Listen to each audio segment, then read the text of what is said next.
Bueno, en base a lo anterior, sistematizamos los entrenamientos de velocidad y vamos a ver lo que sería la velocidad de aceleración, partir de una velocidad cero, partida detenida, y pedirle al deportista que aplique la máxima intensidad del estímulo de carrera durante un tiempo de estímulo de 1 a 5 segundos.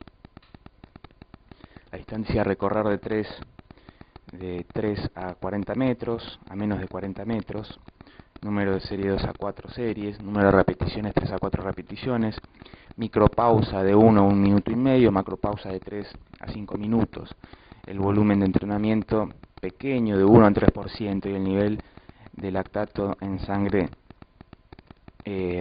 bastante bajo. Tenemos que tener en cuenta que el nivel en reposo de lactato es de 1 milimol por litro. Acá vemos como ya duplica o casi triplica el valor.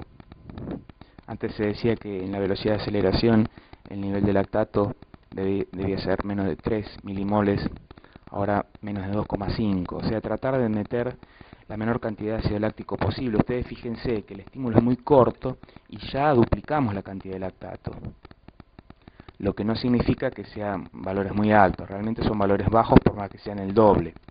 Ya en pequeños estímulos entre 1 y 5 segundos ya se empieza a meter el ácido láctico, porque desde el primer momento en donde hay un estímulo de máxima intensidad, la glucólisis anaeróbica, la glucólisis lactácida se dispara.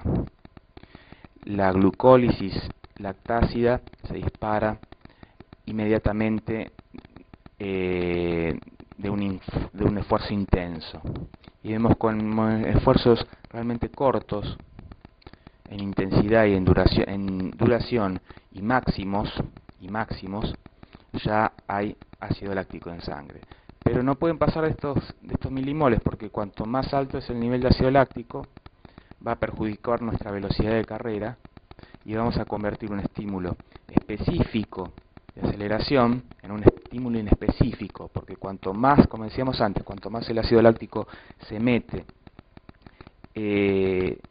entra en juego acá, cuanto más entra en juego, cae la velocidad, se entorpece la bioquímica del ATP, la fosfocreatina, la ATPasa y la creatinfosfoquinasa, que son las enzimas musculares, y perdemos especificidad de entrenamiento. El sustrato energético es el ATP-PC y un gran jugador de todo esto es el impulso masivo del sistema nervioso central.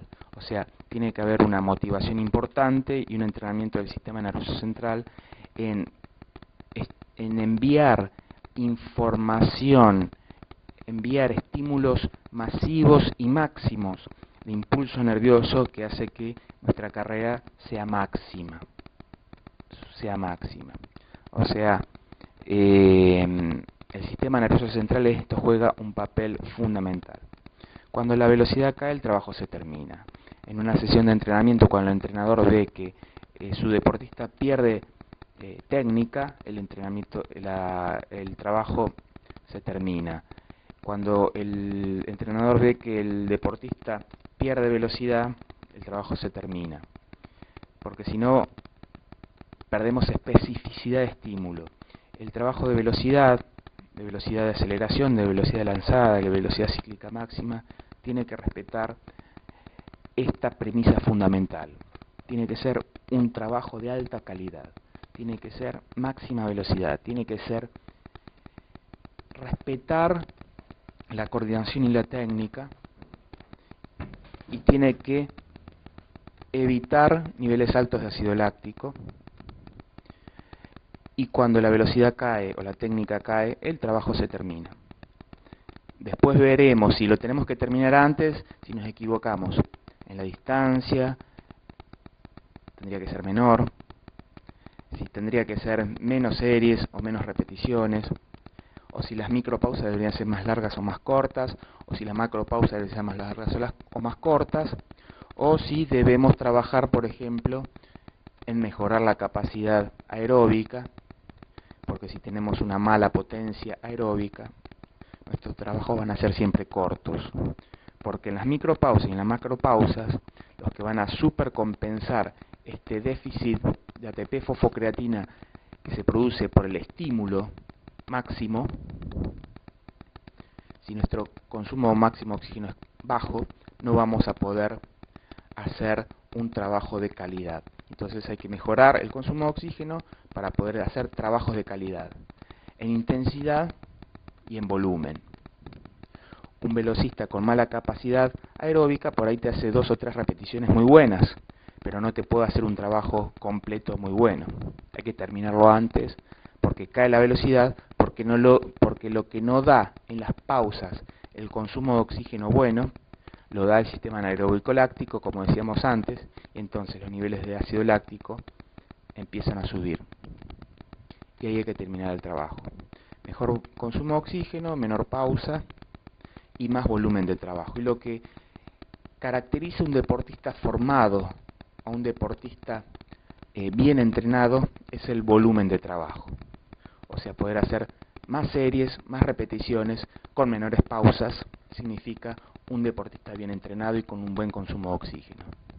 Y muchas veces en este tipo de deportes, en donde la velocidad juega un rol fundamental, a veces se olvida de entrenar el consumo de oxígeno, porque el consumo de oxígeno sirve para esto, para poder hacer series y repeticiones de buena cantidad y calidad, y hacer trabajos totales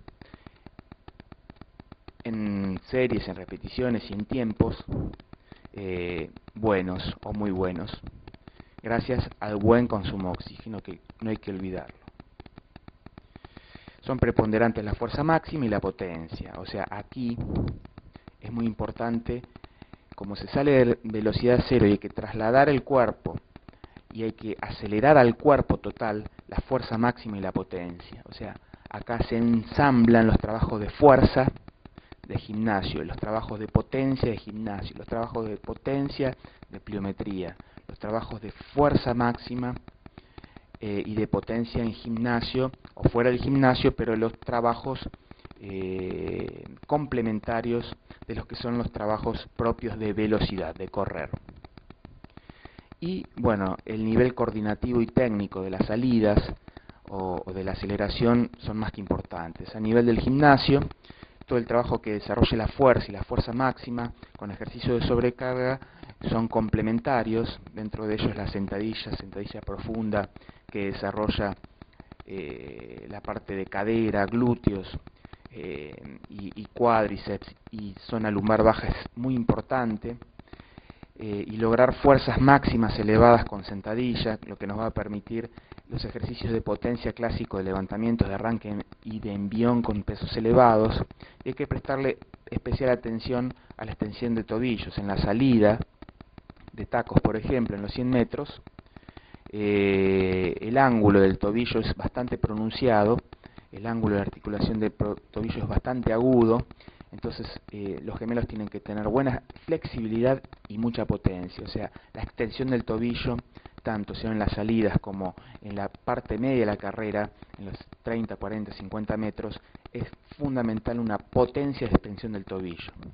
Acá las pendientes ascendentes, tribunas ascendentes, escaleras ascendentes, son trabajos complementarios para la velocidad de aceleración, o sea, todo lo que sean pendientes, tribunas, escaleras, son fundamentales y son complementarios, como la caminata baja, o sea, caminar en cuclillas, la caminata tipo de pato, en donde hay una flexión máxima de cadera, una flexión máxima de rodilla, una flexión máxima de tobillo.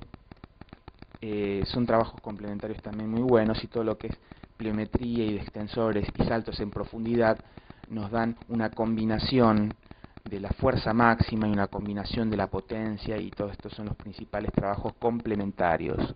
Entonces, las cualidades preponderantes, además de la técnica, la coordinación, de la salida, de la aceleración, del tipo de carrera, los trabajos preponderantes son la fuerza máxima y la potencia en este logro de la aceleración.